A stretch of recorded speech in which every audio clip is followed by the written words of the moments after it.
Hello, how we doing? It's time. It is Gashouse Gang time with Kevin Wheeler. I'm Tom Ackerman.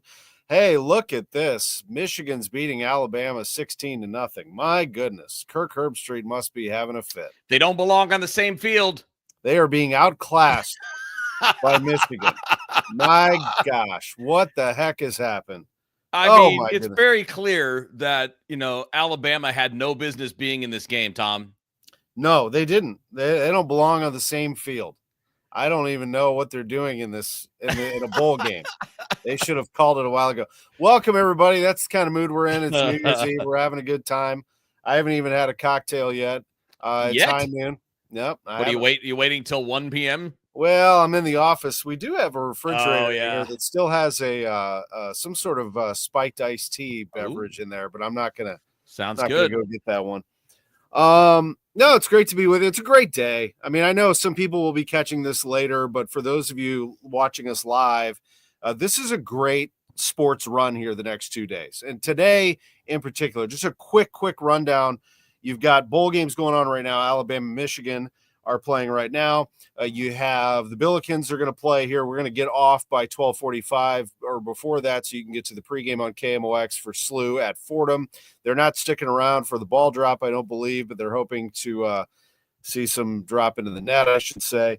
Then at 2, Illinois plays South Carolina in the Citrus Bowl, the Cheez-It Citrus Bowl, which I find an interesting combination. Then you have at 4 o'clock the Winter Classic. The Blues are playing the Blackhawks at Wrigley Field. It's 6:30, Penn State, Boise State. 3 more playoff games tomorrow. I mean, Kevin, it's a really good time to be a sports fan. It's pretty awesome, man. I know I'm not as excited about today's games as I will. Well, I'm excited about Penn State, Boise State. I still have a hard time getting fired up for other bowl games. Not that they don't matter. They just matter to differing degrees depending on who your fan base is, right? I think this game, for example, means a lot more for Illinois than, say, the Pop-Tart Bowl did to Miami, as an example, just considering what was expected and all of that coming into the year. But I'm looking forward to talking a bit more about these college football playoff games. I know this is just foreshadowing for the later on in the show, Tom, but I'm kind of like on the Winter Classic stuff now. I mean, it's just because they've done it so many times. I know it's Wrigley Field and all that, but I mean, it's not that it's bad. I want to be clear. I don't hate it. It doesn't make me mad.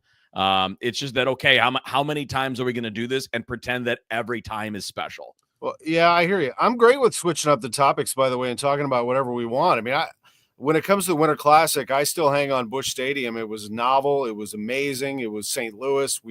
I thought even the day before was as impressive, where they almost packed that stadium completely for practice for an alumni game. Yeah. I mean, it was super cool. But it's cool if it's in your town and you're a part of it. I don't think it's as cool as a TV event anymore because it's not unique anymore.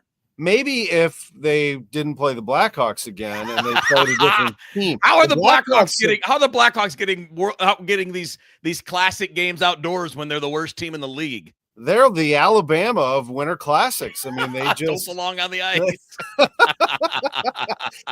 they get so many Winter Classic games. Why is that? I don't understand. Well, I mean, it's an Original Six franchise, so it's a big following, but it's been a long time since they've been worth watching. Yeah. Now watch them beat the Blues up today. I know. After we say all that. After we talk. But, the Blues are just, they are what they are. They're a 500 team. I'd love to see them kind of recapture some of the magic. But as we talked about yesterday, I don't know that that's coming anytime soon. I mean, their salary cap structure is what it is. I think you're basically leaning on young players blossoming, kind of like what the Cardinals are doing, although the Blues are a step ahead. Yeah, I mean, they're further along. I'm not sure that they're closer to getting to be good because you just nailed it, Tom. This is not about whether I like their young players or not because there's some talent there, man. There's some guys that can be really good.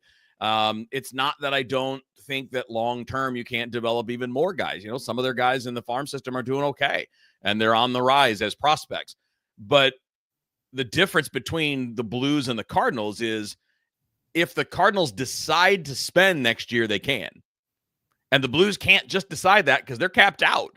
And, you've got a lot of contracts that you're just going to have to wait out. And I'm not trying to blame anybody. These deals probably weren't as problematic at the time they were signed as they look like now. But, when you're locked in on 4 or 5 contracts that you'd love to get away from, and the only way you're going to get away from them is to trade them to someone else for their version of that contract, right? Like, who's going to eat a $7 million contract for a player you don't want and give you something in return, or just take the contract, right? I mean, you can give up a pick to get someone to take a contract, but boy, what kind of pick and how much are you willing to give up just to get someone to take a deal? It's tough, man. The NHL, I think they've got to figure some stuff out. I know that, their structure is not a bad one inherently, but when nobody has the room to maneuver, it's not great for the league, because it's going to keep teams that are in the middle stuck in the middle. It's going to keep the teams at the top that have locked people up good for a long period of time. And if you're a rebuilding team, you just have to luck into one of those elite draft talents that can maybe be a franchise-changing player. It's really a tough spot for the league. And it doesn't seem fair in baseball that only a handful of teams are able to sign Juan Soto, that only a handful of teams are able to have these inflated payrolls, Dodgers, Yankees, Mets, etc. But on the other hand, that's the reason the Cardinals are doing all of this. And it doesn't always guarantee that you're going to win anyway. I mean, the Dodgers didn't do anything. They won half a World Series in 2020. Before that, they hadn't won since '88. They win the one last year. But buying, just ask the Mets. It doesn't guarantee you anything. And, occasionally the Arizona Diamondbacks get into the World Series. We haven't had a repeat world champion since the Yankees did it in 2000. Yeah, I think there are 2 problems with this. I mean, first of all, we're a lot of people around baseball are freaking out about a problem that hasn't happened yet. Mm-hmm. Right? We haven't seen a dynasty. We haven't seen it since the 90s. And even then, before the 90s, when was the one before that? The 60s? Right. I think the it just 80s had no dynasties. The 80s had no. I get no the other side of it. Like, why? I mean, I'm talking myself out of my own argument, but you look at the Dodgers lineup and you're like, this just isn't fair. I mean, how many times have we done that though? Like, if you looked at opening day last year and thought, man, the Braves are going to walk away with the National League East. Right. Look at that team. It doesn't always play that way. The Yankees have outspent Major League Baseball for 30 years, 40 years. I mean, George Steinbrenner was throwing around money in the 70s before anybody else was. How many World Series champions do they have since the late 90s? Yeah. 1. And that was 15 years ago. So I agree that it's something to keep an eye on. But the key to me, the key to all of this is just better revenue sharing. Get those big owners who are making $700-800 million a year in revenue and convince them that they need to work better with their business partners, and then convince the Pirates and the Marlins and the A's and the teams at the bottom who could easily spend 50 to 80 million more on their payrolls, easily, just based on TV money alone. Forget selling a ticket. Based on TV money alone, those teams could raise their payrolls $70 or $80 million. Does that mean they're going to win a World Series? No, but you know what it does? It makes it tougher. They bring some more talent in, which is less talent for the other guys to accumulate. So it gets spread out a little bit more. So we got to convince the deadbeats to stop deadbeating, and we got to convince the rich guys to share. And I guess we could look at the real world and recognize how difficult an argument that is to make to really, really wealthy dudes, billionaires, and say, hey, guys, you need to share more. You need to take care of each other. Because what they're going to do, here's what Major League Baseball is going to do. They're going to turn around and they're going to try to make this a players' union problem. They're going to say, we need a salary cap. No, you don't. You need better revenue sharing. Because the salary cap doesn't do what people think it does. People act like a salary cap leads to parity, but it doesn't. Name a sports league that has parity with a salary cap. College football will eventually. It doesn't have a cap. I said it will. The NFL has a cap. They have no parity. It's a dynasty league. The dynasties change, but we're in the middle of the Chiefs dynasty right now. Yeah. Before that, it was a 20-year Patriots dynasty. And before that, it was the Cowboys and the 49ers and the Green Bay Packers. It's not, the cap does not create parity. The only thing that creates randomness in the NFL is a short schedule. It's only 17 games compared to 162 or compared to 82 in hockey, and a playoff game is a 1 and out. It's not like you have to go win a 7-game series. So the NFL's whatever competitiveness is there is entirely about the schedule. Because Tom, if you flip 3 games in the NFL, that's a big difference. That's an 8-7 team, or a 9-8 team turning into a 12-5 team. That's a big difference. 3 games in baseball is nothing. It's literally nothing. If you're a 500 team and you win 3 more games, you're still just where the Cardinals were last year. And that's not good enough. And I think it's really fascinating that we think that caps create that. Is the NBA full of parity? Is it a competitive, balanced league where everybody has a chance? That league is just dynasty after dynasty after dynasty going back to the 80s. Yeah. Going back to the Celtics and Lakers. And then after that, a little run from the Pistons. And then you're back to the Celtics. And then you had the LeBron dynasty, basically, because it was Miami, Cleveland, and LA with him. You had the Spurs dynasty. The Golden State Warriors dynasty. It never stops. So why do we think that a cap is going to make parity or create competitive balance when it hasn't in any sport that a cap exists in? This is the Gashouse Gang from KMOX with Kevin Wheeler. I'm Tom Ackerman. Good comments coming in on what we were just talking about the balance of power in sports and otherwise. Kevin Here's said the argument, by the way, for Kevin. Yeah, this is Kevin Blickhan. This is a really great question, and this is at the root of what Rob Manfred has to do. He says the owners do it because it's going to make the league more sustainable long term. Because you don't want fans in Pittsburgh or eventually now in Vegas or in Tampa. You don't want fans in in these smaller markets to just bail. Because if they do, the whole sport loses. The whole sport loses. You want all of these people to stay engaged. You want all fan bases to stay engaged because your product will then sell more. Because you'll have better ratings. You'll be able to charge more for advertising. You'll sell more tickets in those markets and in other ones. It's for the health of the sport. And those top 5 or 6 teams just want to be greedy. They just want, I don't want to share any of mine. That's what makes the NFL work, Tom, is their revenue sharing. It's that Green Bay has the same revenue as the Dallas Cowboys. The Dallas Cowboys are the most valuable franchise on earth. Yeah, I mean, what are they? Are they behind the Yankees or ahead of them? I think they're ahead of the Yankees. They're crazy important, but the Packers have the same revenue. There's a cap that they both spend to the cap, but it's this. They have the ability to spend. If we put a cap in baseball, Tom, where do you think we put it? What number do you think they put it at? Oh, I don't know. 300? Yeah, probably. 270, 260, whatever. Yeah. How many teams can even come close to that? No, very few. Without the revenue sharing as the first thing, it doesn't matter. By the way, for those not watching on a visual medium, the Kevin comment was that the owners would have to decide and promote revenue sharing. They won't because they decide what's the incentive for rich teams to do that. No, that's the crux of the question. So at what point do the billionaires start moving in on college football programs? So Mark Lassery, the former Milwaukee Bucks owner, said that he thinks it's a phenomenal opportunity, that discussions are already underway. Billionaires are talking about buying 51% stakes in college football programs. Yeah. I mean, it's going to happen. Those are the things that are going to happen. And look, we see those things now and we think they're crazy, right? We're like, that's an insane idea. That's completely wild. It's completely over the top. But if you do it now, nobody's going to think that 10 years from now. Nobody's going to think that 20 years from now, because the things that we see now, if you look back at the past, we would have thought that was crazy. Use the bowl season as an example, Tom. 20 years ago. How old are you 20 years ago? How old were you in 25 years? How old were you in the year 2000? 25. I was 29. Do you know how many bowl games there were in that year? There were a lot. 23. Mm-hmm. There's 47 now. If somebody told you in 2000 that there would be 47 bowl games, you'd be like, that's insane. It's ridiculous. Crazy. It doesn't make any sense. We're going to have, losing teams or 500 teams getting rewarded. We would have thought then that it makes no sense. Now it's just normal. It's just the way it is.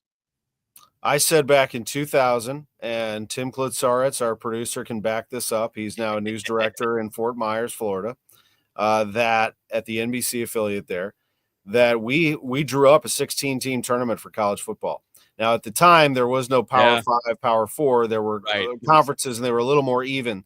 So what we did is we selected 9 conferences. Some don't even exist anymore, but we had 9 conferences, and we said if you win that conference, you're automatically in the field of 16, and then 7 at-larges, 16 teams.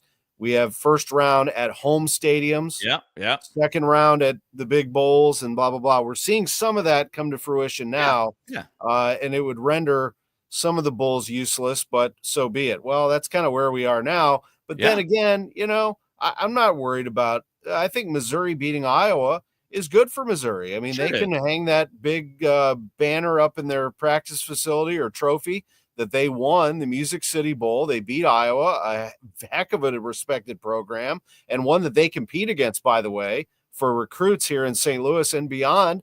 And they win that. That's a good win for Missouri, without a doubt. And it would have been a good win for Iowa. Yeah. See, but this is the problem with these bowls is that the meaning is very specific, right?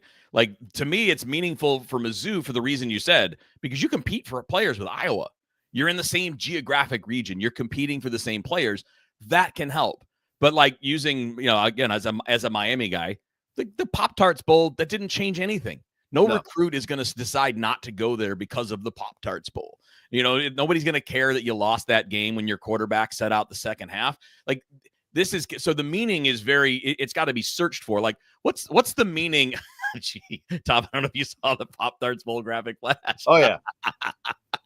But by the way, they do a great job with promotions and having fun. It's great marketing. I give them a lot of credit for the way that they handle that. But like, what's the real meaning for Alabama in this game against Michigan? That's a team respectability for Michigan.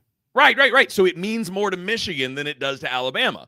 For Alabama, it's just a consolation prize. They expect to be a contender for the national championship every year. So as soon as that's not the case, everything's a letdown. Now, Michigan had a down year. Michigan would love to reassert themselves here and make that, and maybe that does help them. But this is kind of the nature of having too many bowl games. Now, I will say this, Tom, if you cut the bowl games in half, well, the games are all going to be better because you're not going to have to look at 6-6 teams like Washington in a bowl game. Washington's 6-6. Mm-hmm. Why should you be rewarded for that? Well, we get it because people want to sell tickets to games and they want more than that, because these stadiums are usually half empty anyway. But what it is it's television programming. And look, I get it. It's about money, right? Because those TV networks, they pay a lot of money to college, to the NCAA, but not directly to the NCAA, but to the college, to the big conferences and all that. They have these big TV contracts, and that's where most of the money comes from. So that's why they do it. We all get it, but that doesn't mean that all of these games mean something. I'll tell you that they're an entertainment product. I'll tell you a little secret about this game, that Indiana fans are secretly rooting for Michigan, even though they hate Michigan to their core. Michigan, wow, yeah. I mean, duh. Michigan winning, Ohio State winning, Notre Dame winning. Maybe Penn Those State. are all, it gives Indiana a little street cred because Indiana beat Michigan. They played Ohio State competitively for a half and then had some special teams blunders, derailed the whole game, and they fell apart. Notre Dame beat them straight up. Great game. But, some of these games, it gets a little interesting when you start to see, and by the way, it's still 16-0. No, Michigan leading. I just looked up. Alabama just scored. Oh, they did? Okay, I don't have it on. Like literally a minute ago. I'm looking at a tracker. Yeah, they sure did. 16-7 is the score, close to halftime there, 4 minutes before the half. But yeah, I mean, I think there's still some cred to this, and there's some cred. By the way, it's a big game for Illinois in the Big Ten. I mean, I would agree with Illinois. That's a big game for them. Yes, Illinois and South Carolina to an extent, to show that they should have been let in. I think motivated. I think if you looked at Alabama, Ole Miss, South Carolina is clearly the best of the three. Alabama got flattened by Oklahoma, a team that ended up with a losing record. Ole Miss lost to Kentucky, who didn't have a Power 4 win except at Ole Miss. Yep. And, of course, South Carolina had 3 pretty respectable losses. They did. Yeah. So, anyway, they should be motivated, and hopefully they will be. And again, it's not. I don't want to make it out like all the bowl games are meaningless. They're not all meaningless, but too many of them are just because they're too many. And it's hard to create meaning for 94 teams. No, I totally agree. There's something special about the NCAA tournament, but it's because there are a lot of teams involved all at once. Yeah. And, nobody really slams. Well, sometimes they slam the Cinderellas, but people like watching the Cinderellas make a run. The committee doesn't always agree. Right. They like to put some of the big names in there and reward them for a gauntlet of a schedule, but whatever the case may be. Let me skip ahead before we take a break here and switch topics. What about these college football playoff games? Who you got? I think Penn State, if I were betting on it, I might take Boise and the 11 points. I think that they're a pretty good team that can keep it respectable, but Penn State wins. I have a hard time trying to figure out what Boise is, right? Because they played with Oregon early in the year. That was a field goal loss at Oregon. So they've shown that they can play with a big team like that, but they've only done it one time. Like, nobody since then has been really competitive that they've faced. So it's really hard for me to gauge whether or not they can come into this situation and handle it. But I think that your point about those 11.5 points, which is what I'm seeing in front of me right now, is a good one because they should run the ball at least some. I don't think Gente's going to run all over Penn State. They're too good. But he's going to run and he's going to, they'll keep the game relatively close because they'll try to manage the clock. And Penn State's not an elite offense. They can be weird sometimes offensively. So I'm with you. I'd say I think Penn State wins, but I think there's a really strong chance it's going to be closer than that 11.5. The early game tomorrow, the Peach Bowl, is Texas against Arizona State, and that line has moved a little bit. It's now down to 12. Yeah. My gut tells me to take Arizona State plus 12, even though Texas is a superior team and the best defense they'll face by far. But I can't get over the fact that Arizona State absolutely throttled Iowa State. I mean, just throttled them in a game that mattered. The Big 12 championship. Texas should handle them pretty easily, but I'd be very tempted to take Arizona State plus 12. I just don't love 12. I like 14.5 better. Yeah. 12's a 12 I don't love. Yeah, I mean, I think it's pretty fair to say Texas wins. It's not a lock. Not a lock. Arizona State's played some decent competition at times this year. You mentioned the Iowa State game, but this is a step up from that. I mean, Texas is significantly better than anybody they've played. I'm just not sure I believe that Quinn Ewers is going to put up such a big number that it's going to be non-competitive. So I think Texas wins. If I were a betting man, though, Tom, I wouldn't touch this game. Yeah, I wouldn't touch it. If I had to, I would take the points because taking the points is just more fun. You got a little leeway there. You don't have to be as perfect.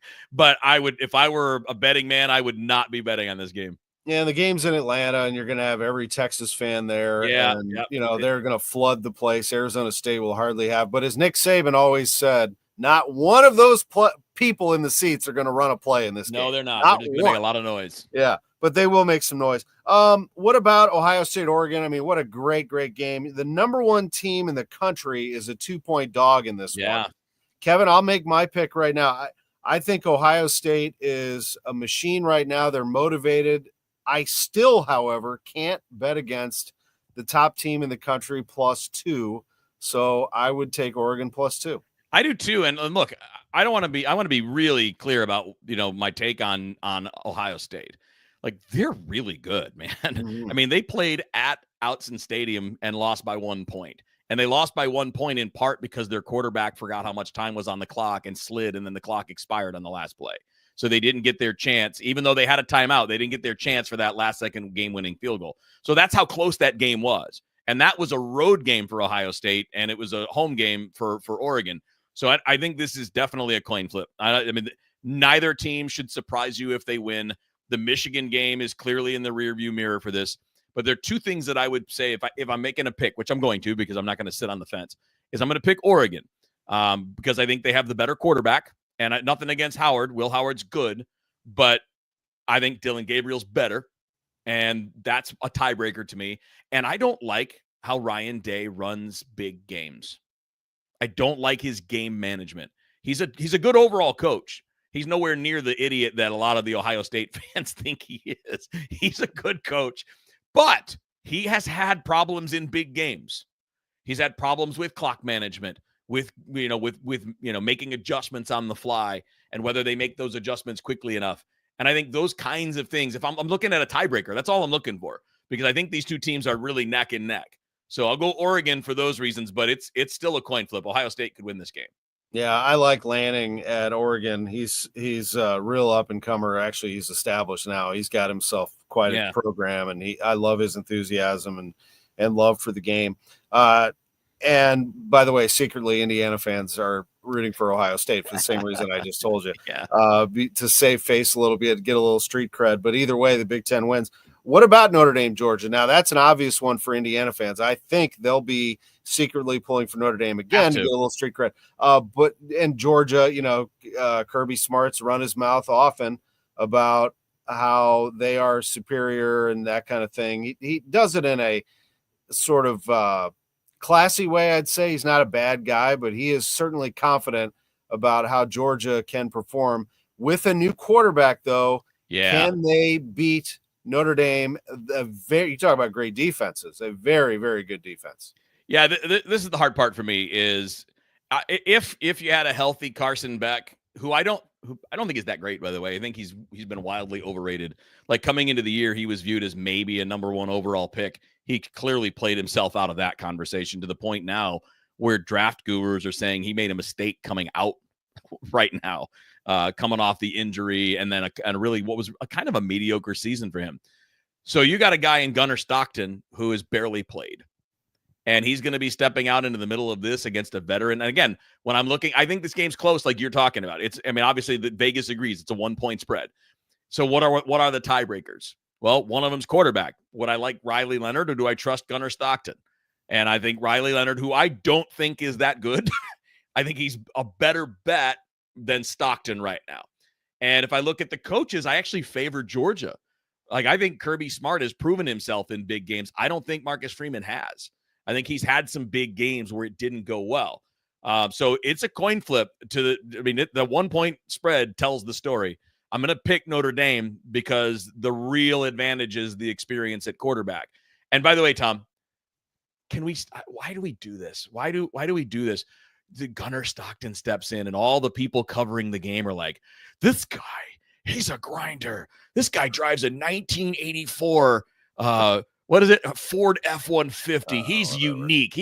Who cares? He's never played. That's the story with him. But he's at Georgia. So clearly he's talented. We know you're not at Georgia as a quarterback if you're not gifted. Right? I think we can all agree with that. I just don't like when we do all that nonsensical, oh, he's a grinder guy. He doesn't even have a new car in the age of NIL. Who cares? He's a talented guy because he's playing at Georgia. They don't recruit guys without talent. The real story is he hasn't played.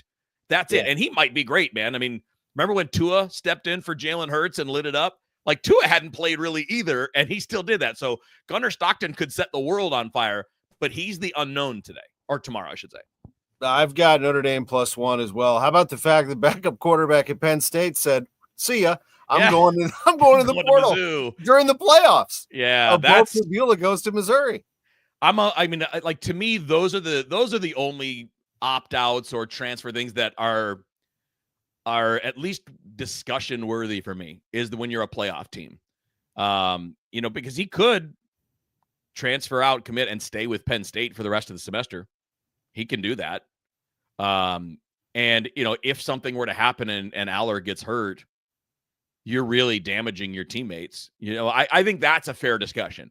I don't think it matters if a team or a player opts out of a game that's not a playoff game. Who cares? If you're protecting your future earnings and your draft position, that's perfectly fine in a game that doesn't mean anything.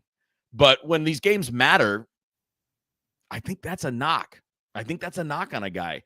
And maybe not like a damning knock where you're like, I'm done with this guy. But I can promise you that football evaluators will take note of that. They may not say you're done or write you off, but it's going to be on the negative side of your ledger. It's the Gashouse gang from KMOX, Kevin Wheeler, Tom Ackerman. By the way, the Rose Bowl is a national treasure, and I went to it this year for the first time. It is absolutely incredible. I mean, it is everything you wanted college football to be. It is the real deal when you're there in person, and I was so glad I got to see Indiana beat UCLA there. And will there ever be a Super Bowl there again? Highly, highly, highly doubtful. These games are now played and rewarded to teams who build these new NFL stadiums. Who will play in the Super Bowl this year? Your Detroit Lions impressed the heck out of me last night. They are banged up. They didn't even need that game, Kevin, but they went in and they beat the 49ers, and I was super impressed. Now, all of these games are going to have to be like that for them, aren't they? Shootout type games, including the Vikings. You're muted. We have to unmute Kevin somehow.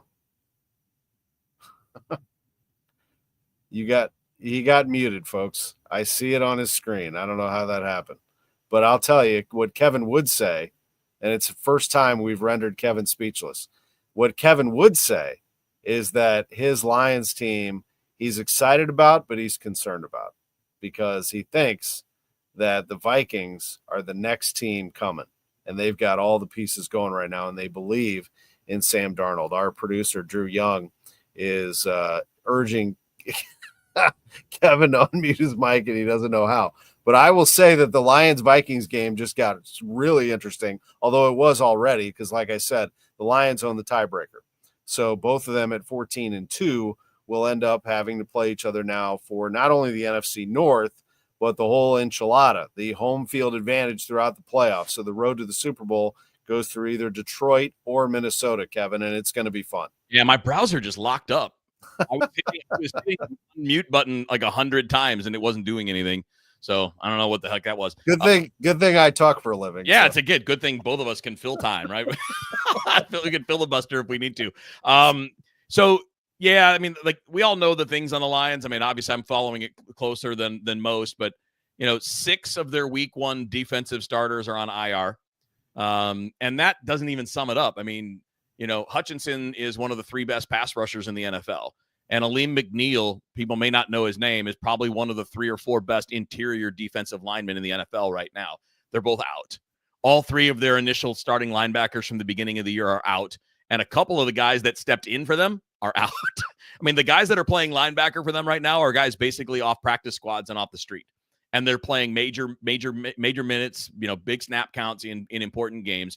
And you can see it's just tearing them up. I mean, there's somebody open within 2 seconds of every ball being snapped. And they have a secondary that's also banged up. They brought in Carlton Davis to be their number 1 corner. He's hurt. He's out with a jaw injury. The hope for them is win next week in a shootout, get the bye, and then maybe by the time you get back from the bye, Carlton Davis could be back and Alex Anzalone at linebacker could be back. But they're not getting most of these guys back. So, yeah, it's going to be on Jared Goff, and it's going to be on Jahmyr Gibbs. It sounds like David Montgomery might be back for the playoffs. So they're going to be, their offense is going to have to carry it. And if it doesn't, the good news is that, and by the way, how great is it that that Holmes, who was working in media relations essentially for the Rams when they were in St. Louis, is the guy running the Lions and just killing it in the draft every year and making smart pickups where they matter. I mean, that team's not going anywhere anytime soon. They're going to be good for a while. No, they're going to be good for a while. They're 2.5-point favorite, by the way, against the Vikings. Really? Well, that's the home field. That's the home field. So they have less than the traditional home field goal advantage in that game. Yeah, no, that's right. But that's going to be one heck of a game. I love when the regular season comes down to something like that, even though both teams will be in. It's a big advantage to have that home field. Anybody else in the NFC? I mean, if the Eagles get healthy, of course. I think the Rams, as much as I hate to say it, are playing really well in low-scoring type affairs, and their defense looks really solid. Yeah. Anybody else jump out at you? Well, I mean, all of the teams in the North are scary. Mm-hmm. Vikings and Packers are obviously scary. Lions are scary. I think I'm not sure what I think of the Rams. I thought their win against against Buffalo was really impressive. That was like a month ago, 4 weeks ago. But the other teams that they've beaten here lately are bad. Yeah. The Saints, the Niners, and the Niners wouldn't be bad, but everybody's hurt. So, but in those games, they're like the last 3 games, they haven't scored 20 points. 12, 19, and 13 against the Niners, the Jets, and the Cardinals. So I'm not sure that it's real, but they're a threat because they have a good coach and because they have a quarterback. But I would say the team that is maybe outside of this conversation that is unbelievably scary to me because of their rookie quarterback is Washington. Jaden Daniels is awesome. He's just so good. And that makes them, to me, a scary team to face in the first round. I think maybe later too, but at least for the first round, whoever gets them is going to have no fun. My preseason Super Bowl pick was Lions-Bengals. It's still alive. The Bengals need some help. They need the Dolphins to lose to the Jets, which could happen. They need the Broncos to lose to the Chiefs, which I don't think is going to happen because the Chiefs don't need it. Yep. And they're going to rest. They're going to rest everybody. Well, which is a little interesting, right?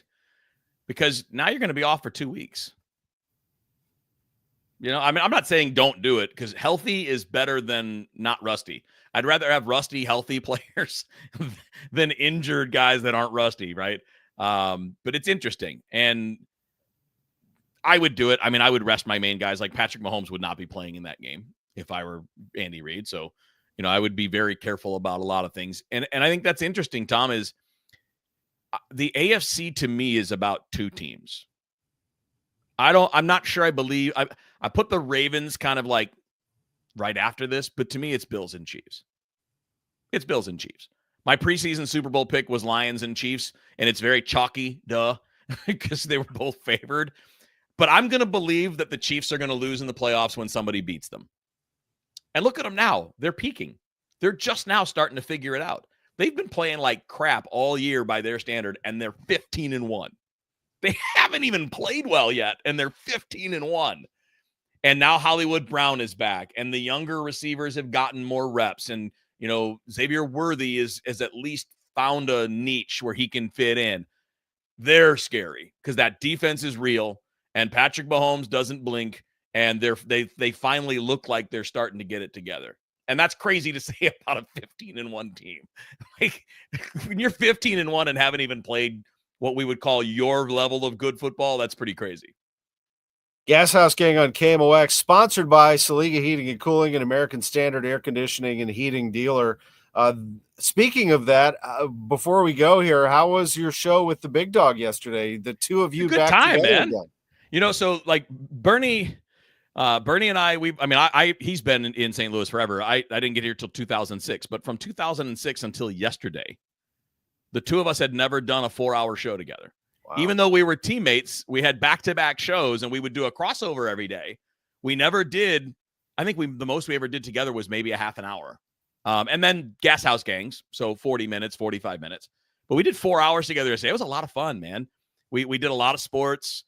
We hit on a few non-sports things, which was kind of fun to kick around with Bern. I got Bernie's take on the state of St. Louis, like the city, not the sports. Just like what, you know, because he's a city resident. He's lived in the city for 40 years. And he had some really interesting takes, and it was kind of cool to get Bernie outside of, you know, just the two of us talking sports, because that's what we always do. That's pretty cool. And I got to listen to you guys a little bit yesterday, but I'll have to go back on the podcast and listen to that on KMOX.com. Of course, the Gashouse Gang is always podcast. Few things we want to tell you about. One, we're podcast pretty much everywhere. So wherever you get your podcast, you're going to find us.